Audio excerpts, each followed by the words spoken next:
સૌનું મારી ચેનલ પર. તો મિત્રો આ છે ધોરણ 10 2025માં તમારી જે બોર્ડ એક્ઝામ લેવાઈ છે તો એનું હું સંપૂર્ણ સોલ્યુશન આપીશ. બરાબર, 80 માર્ક્સનું સોલ્યુશન તમને આમાં મળી જશે. તો જો બોર્ડ એક્ઝામ તમે આપવા જવાના છો તો આ પેપર ચોક્કસ જોજો. ઓકે, અને તમારા મિત્રોને પણ શેર કરો. અને વોટ્સઅપનું પણ ગ્રુપ છે, એની પણ ચેનલ છે આપણી. તો એનું જે એ વોટ્સઅપની ચેનલમાં કેવી રીતે જોડાવવું તે પણ હું આ કમેન્ટ બોક્સમાં મોકલું છું, તેમાં તમે ચોક્કસ જોડાજો, જેથી તમને બધા જ પેપરનું સોલ્યુશન મળશે. તો મિત્રો આ જે છે કે નીચે આપેલી ચિત્રમાં બે લાકડીઓ આપેલ છે, એક કાળી અને બીજી સફેદ. ચિત્રમાં આપેલ પરથી સફેદ લાકડીનું માપ કેટલું થાય મિત્રો? તો આમાં તમારે શોધવાનું છે 13.15 આન્સર આવશે. બરાબર. બીજો પ્રશ્ન, દ્વિચલ. આ મિત્ર ફક્ત દ્રષ્ટિહીન વિદ્યાર્થીઓ માટે છે. ઓકે, એમાં આન્સર આવશે આ. નેક્સ્ટ જોઈએ, દ્વિઘાત સમીકરણ x² 2x + 1 = 0 માટે આનું જે મૂલ્ય શું થાય મિત્રો? તો આમાં આન્સર આવશે ઓપ્શન નંબર સી. ઓકે, હું તમને જવાબ કહેતો જઈશ. બધું જ સંપૂર્ણપણે પેપરનું સોલ્યુશન છે. પ્રશ્ન નંબર 3માં ડી આન્સર આવશે 28. પ્રશ્ન નંબર 4માં બિંદુઓ 2 -1 -1 વચ્ચેનું અંતર કેટલું થાય મિત્રો? તો આન્સર આવશે બી 5 એકમ. નેક્સ્ટ જોઈ લઈએ આપણે, જો sin² θ તો tan θનું માપ શોધવાનું છે આપણે. તો ઓપ્શન આપશે ઓપ્શન ડી. નંબર 6, કોઈ અવલોકનો મધ્યક અને મધ્યસ્થ અનુક્રમે 21 અને 23 છે, તો તે અવલોકનો બહુલક કેટલો થાય? ઓકે, તો જવાબ આવે 27. ઓકે, પ્રશ્ન નંબર 7 પર આવીએ. 1080 પ્રમાણે આપેલું છે, તો અહીંયા આન્સર શું આવશે? તો શૂન્ય આન્સર આવશે. બરાબર. નેક્સ્ટ, જો બહુપદી x² - 2x + 5 ના શૂન્ય a b છે, તો a × b કેટલો થાય મિત્રો? a × b કેટલો થાય? તો 5 આન્સર આવશે. બરાબર. ઓકે, સમતોલ માસનો એક વખત ઉછાળવામાં મળતા શક્ય કુલ પરિણામો. સમતોલ પાસાને તો એકવાર તો 6 પરિણામો આવી શકે છે. બરાબર, તે પ્રમાણે. ઓકે, નંબર 10 જોઈએ, sin 30ની કિંમત કેટલી છે? તો 1/2. નેક્સ્ટ જોઈએ 11મું, આપેલ વર્તુળની અંદરના બિંદુમાંથી વર્તુળને ખાલી જગ્યા સ્પર્શકો દોરી શકાય? તો 0 સ્પર્શકો દોરી શકાય. નંબર 12, આપેલ અવલોકનો 2, 6, 4, 5, 0, 3, 1, 3, 2, 3નો બહુલક કેટલો છે? તો 3 છે. બરાબર. ઓકે, 13મું જોવાનું છે આપણે, વર્ગમૂળ 2 સમય સંખ્યા છે, તો ખરું. 12, 15, 21નો ગુસા 1 છે, તો આ વિધાન ખોટું છે. ઋણ 3x + 5 એ સુરેખ બહુપદી છે, એ ખરું છે. ઘટના ઈની સંભાવના અને ઘટના ઈ નહીંની સંભાવના તો સરવાળો 1 થાય, તો આ પણ ખરું છે. ઓકે મિત્રો, 17 જોઈએ આપણે, 1 1 1 2 2. ઓકે, ખાલી સમાંતરની શ્રેણી છે કે નહીં? તો સમાંતર શ્રેણી નથી. બરાબર. વર્તુળને કેટલાક સ્પર્શક હોય છે? તો અનેક હોય છે, અને તમે અસંખ્ય પણ લખી શકો. બરાબર. Next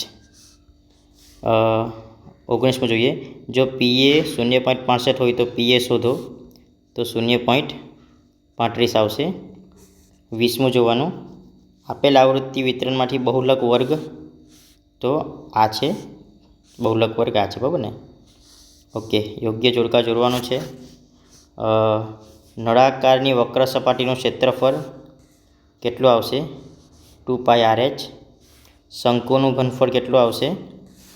1/3 πr²h. બરાબર. 23મું, ત્રિજ્યાવાળા વર્તુળનો પરિઘ, તો આન્સર આવશે 2πr બરાબર. થીટા ખૂણાવાળા લઘુ વૃત્તાંત ક્ષેત્રફળ પાઈ આર સ્ક્વેર થીટા 360. ઓકે મિત્રો, હવે વિભાગ બી દ્વિઘાત બહુપદી એક્સ સ્ક્વેર એક્સનો શૂન્ય શોધો. મિત્રો આનું હું સોલ્યુશન તમને કરી બતાવું છું. બધા જ પ્રશ્ન નંબર 25, 26, 27. ઓકે, તમે જોતા જાઓ આ વિભાગ બીનું સંપૂર્ણ સોલ્યુશન. આ 25, 26, 27, 28, 29, 30, 31 આ ઓકે ક્યાં સુધી પ્રશ્ન નંબર 37 સુધીનું સોલ્યુશન હું તમને બતાવું. બરાબર, સવાલ તમે જોઈ લેજો એકવાર. આ પ્રશ્ન નંબર ઓકે 25, 24, 27, 28 જે પ્રમાણે સવાલ છે એ બધાનું હું સોલ્યુશન બતાવું તમને. ઓકે મિત્રો, તો આ છે પ્રશ્ન નંબર 25નું સોલ્યુશન. તમારે કેવી રીતે પરીક્ષામાં લખવાનું છે ઓકે, તો એ સંપૂર્ણપણે અહીંયા સોલ્યુશન આપેલું છે. તેવી જ રીતે પ્રશ્ન નંબર 26 ઓકે મિત્રો, તમે પોઝ કરીને પણ જોઈ શકો છો પ્રશ્ન નંબર 24નું સોલ્યુશન. તેવી જ રીતે પ્રશ્ન નંબર 27 ઓકે, તમે જોઈ લો પ્રશ્ન નંબર 27નું સોલ્યુશન કેવી રીતે કરવાનું છે. તેવી રીતે પ્રશ્ન નંબર 28નું સોલ્યુશન. બરાબર, આમાં આન્સર આવશે 20મું પદ 97 છે. પ્રશ્ન નંબર 29નું સોલ્યુશન 3775. પ્રશ્ન નંબર 30નું સોલ્યુશન ઓકે,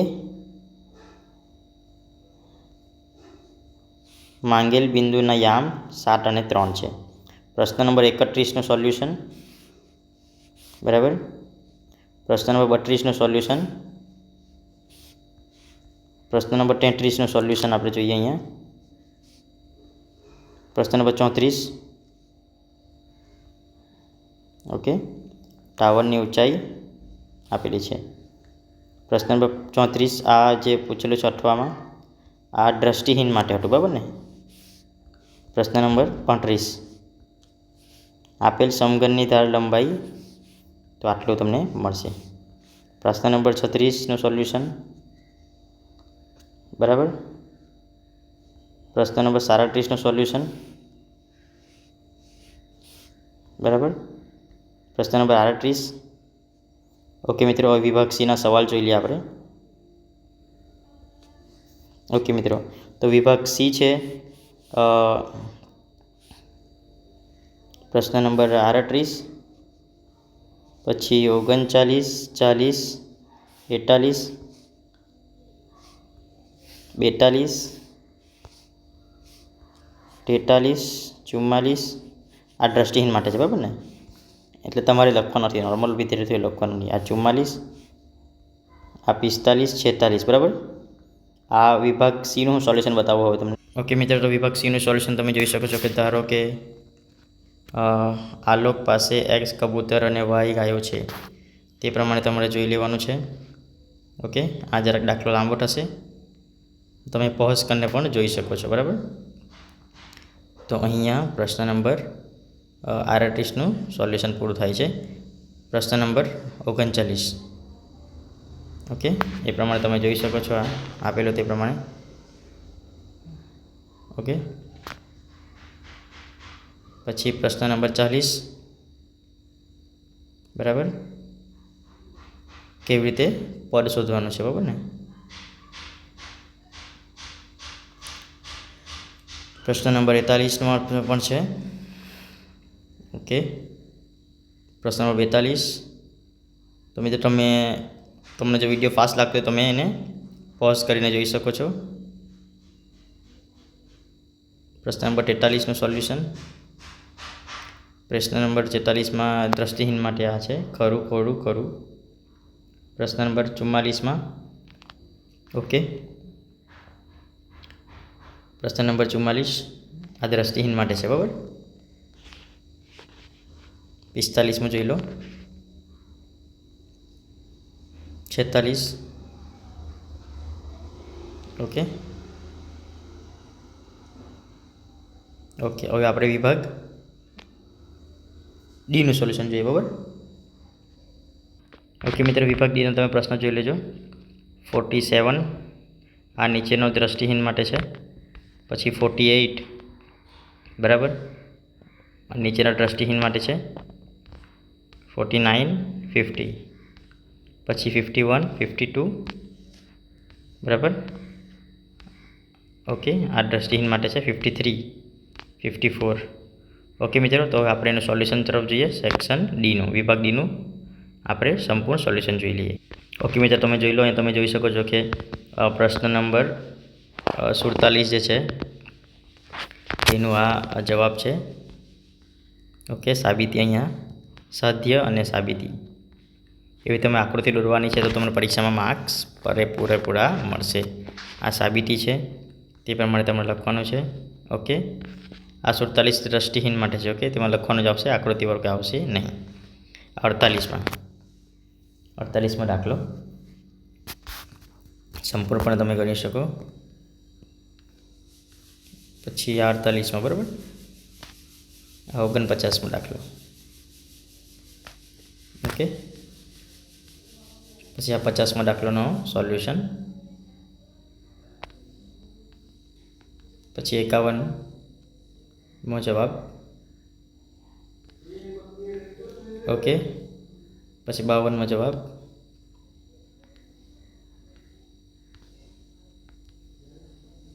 ઓકે, આ 52 આ દ્રષ્ટિહીન માટે છે, એ જરૂર નથી આપણને. આ 53મો જવાબ છે. વિડીયો ફાસ્ટ લાગતો તમે પોઝ કરી શકો, બરાબર. આ 54 સવાલનો જવાબ, બરાબર. ઓકે મિત્રો, આવા ઘણા બધા વિડીયો તમને આપણી યુટ્યુબ ચેનલ પર મળતું રહેશે. સબસ્ક્રાઈબ કરો અને આપણે વોટ્સઅપ ચેનલ પર મળ્યા કરશે. Thank you.